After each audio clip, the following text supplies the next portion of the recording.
स्वर्ग की महान पिता, धन्यवाद करते हैं आज के सुंदर बाइबल अध्ययन के लिए जो आपने हमारे जीवन में दिया। खुदावन हर एक को बड़ी बरकत दे, यीशु नाम से मांगते हैं, आमीन।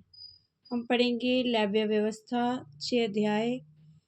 फिर यहोवा ने मूसा से कहा, यदि कोई यहोवा का विश्वासघात करके पापी ठहरे, जैसा कि धरोहर या लेन देन या लूट के विषय में अपने भाई से छल करे या उस पर अंधेर करे या पड़ी हुई वस्तु को पाकर उसके विषय में झूठ बोले और झूठी शपथ भी खाए, ऐसी कोई भी बात क्यों ना हो जिसे करके मनुष्य पापी ठहरे, तो जब वह ऐसा काम करके दोषी हो जाए, तब जो भी वस्तु उसने लूट या अंधेर करके या धरोहर या पड़ी पाई हो, चाहे कोई भी वस्तु की चर्चा क्यों ना हो, जिसके विषय में उसने झूठी शपथ खाई हो, तो वह उसको पूरा पूरा लौटा दे और 5वां भाग भी बढ़ाकर भर दे।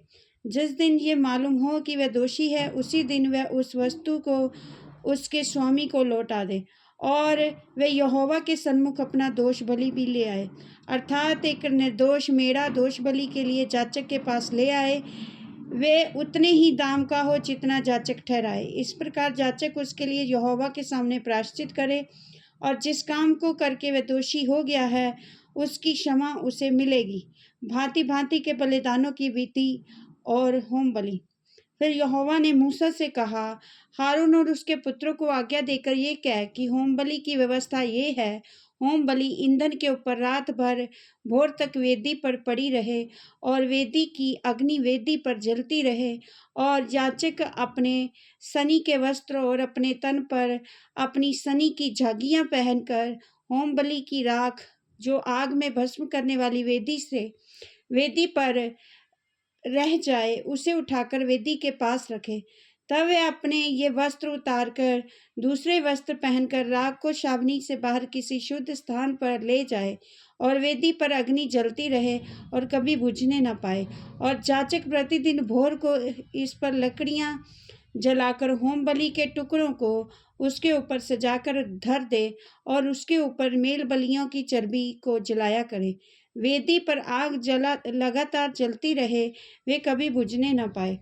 अन्न बलि की व्यवस्था इस प्रकार है, हारून के पुत्र उसको वेदी के आगे यहोवा के समीप ले जाएं और वे अन्न बलि के तेल मिले हुए मैदे में से मुट्ठी भर उस पर का सब लोबान उठाकर अन्न बलि के सरमानार्थ उस भार को जो यहोवा के सन्मुख सुखदायक सुगंध के लिए वेदी पर जलाए, और उसमें से जो शेष रह जाए उसे हारून उसके पुत्र खाएं। वे बिना खमीर पवित्र स्थान में खाया जाए, अर्थात वे मिलाप वाले तंबू के आंगन में उसे खाएं। वे खमीर के साथ पकाया ना जाए, क्योंकि मैंने अपने हव्य में से उसको उनका निज भाग होने के लिए उन्हें दिया है। इसलिए जैसा पाप बलि और दोष बलि परम पवित्र है, वैसा ही ये भी है। हारून के वंश के सब पुरुष उसमें से खा सकते हैं। तुम्हारी पीढ़ी पीढ़ी में यहोवा के हवनों में से ये उनका भाग सदैव बना रहेगा। जो कोई उन हवनों को छुए वह पवित्र ठहरेगा। फिर यहोवा ने मूसा से कहा, जिस दिन हारून का अभिषेक हो, उस दिन वह अपने पुत्रों के साथ यहोवा को ये चढ़ावा चढ़ाए, अर्थात एपा का 10वां भाग मैदा नित्य अन्न बलि में चढ़ाए। उसमें से आधा भोर को, आधा संध्या के समय चढ़ाए। वह तवे का तेल के साथ पकाया जाए। जब वह तेल से तर हो जाए, तब उसे ले आना। इस अन्न बलि के पके हुए टुकड़े यहोवा के सुखदायक सुगंध के लिए चढ़ाना। हारून के पुत्रों में से जो भी इस याजक पद पर अभिषिक्त होगा, वह भी उसी प्रकार का चढ़ावा चढ़ाया करे। ये विधि सदा के लिए है और यहोवा के सन्मुख वह संपूर्ण चढ़ावा चढ़ाया जाए। जाचक के संपूर्ण अन्न बलि भी सब जलाए जाएं, वे कभी ना खाया जाए। पाप बलि। फिर यहोवा ने मूसा से कहा, हारून और उसके पुत्रों से ये कह कि पाप बलि की व्यवस्था ये है, जिस स्थान में होम बलि पशु वध किया जाता है, उसमें पाप बलि पशु भी यहोवा के सन्मुख बलि किया जाए। वे परम पवित्र है। जो जाचक पाप बलि चढ़ावे वह उसे खाए। वह पवित्र स्थान में, अर्थात मिलाप वाले तंबू के आंगन में खाया जाए। जो कुछ उसके मांस से छू जाए वह पवित्र ठहरेगा, और यदि उसके लहू से छांटे किसी वस्त्र पर पड़ जाए तो उसे किसी पवित्र स्थान में धो देना। और वह मिट्टी का पात्र जिसमें वह पकाया गया हो तोड़ दिया जाए।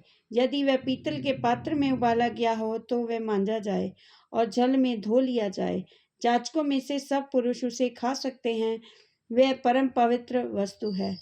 पर जिस पाप बलि पशु के लहू में से कुछ भी लहू मिलाप वाले तंबू के भीतर पवित्र स्थान में प्रायश्चित करने को पहुंचाया जाए, उसका मांस कभी न खाया जाए, वे आग में जला दिया जाए।